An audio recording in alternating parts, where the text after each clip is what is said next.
Makia Creations, and today I'm going to show you how to make what we call the It's Kit. It is a lot of fun, and what I have in front of me is the complete kit, what you will receive when you order this. So the first thing that you'll want to do when making this kit is to grab your large piece of scrapbook paper. The front of it is the dots. You'll want to just turn it over, take your board, just place it on top of it, and you're going to grab just a pencil or a pen and just quickly trace the outside of the board.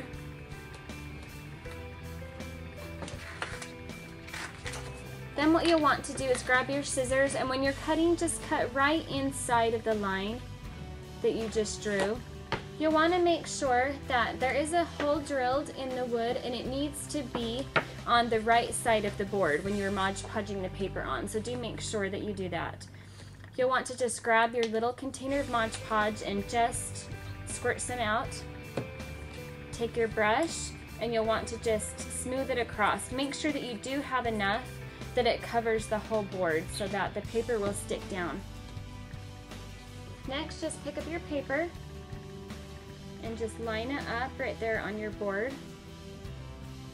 And then you'll want to just grab something that you can use to spread it down with. If you have a Makia squeegee, those work wonderfully. Or I've even used just a credit card at home. It just needs to be anything that you can use. You want to start in the center. Just make sure you get all of the bubbles out. When that is done, we'll go ahead and do the smaller boards. So you'll grab, we have these 4 sheets of paper. First one that I'll do is the blue polka dot. We're going to do it the same way that we did with the larger board. Just put some Mod Podge on it and just smear it across. When you're finished getting the Mod Podging done, so both sides are complete, one of them I should have cut ahead of time, but I didn't. But now you can go ahead and do it still. Just cut it off so that the paper is not sticking really far off. Then you'll want to just grab a piece of sandpaper, and we'll sand the edges just really quickly. It's just to kind of rough them up. When you're finished doing the sanding on the boards, on the big board also, make sure that you poke a hole. The easiest thing is to just turn it over on the back and then just stick something through it, just so you have your hole through the front of the paper. The next step then will be to get the vinyl. We'll do the big board first.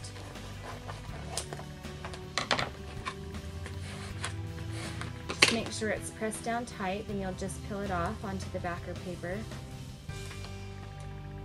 And you'll want to center the vinyl. Make sure that the hole is on the right half of the board.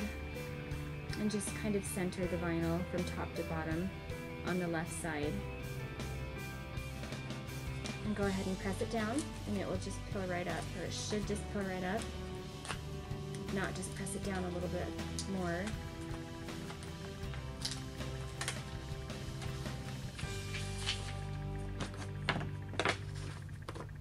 And we'll put the vinyl on these smaller boards in the same way. I like to just cut them into separate strips.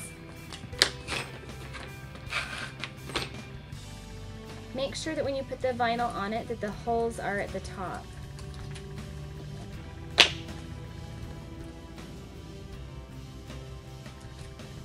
And you'll flip it over, do another one on the back. Okay, when you're done with your vinyl, the next step will be on the ribbon. You're going to have one long piece of ribbon. Go ahead and just fold it out, and then just right there in the center, cut it into 2 pieces. And the ribbon we're going to use to tie a bow onto these little signs. So what you'll want to do is just kind of wrap it, twist it so that it's a little bit narrower so you can fit it through the hole, and then find something that you can use to just kind of poke it through. So you'll take it through one side, and then you'll do the same thing. This time we'll poke it through and through onto the front.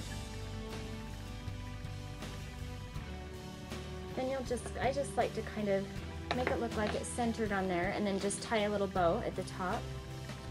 Alright, the very last step will be just to take your knob, whatever color that you received, and just stick it through the wood and just screw it in. Then you'll want to grab just one washer And then you'll just screw the nut on the back just to make sure that it is held in there tight.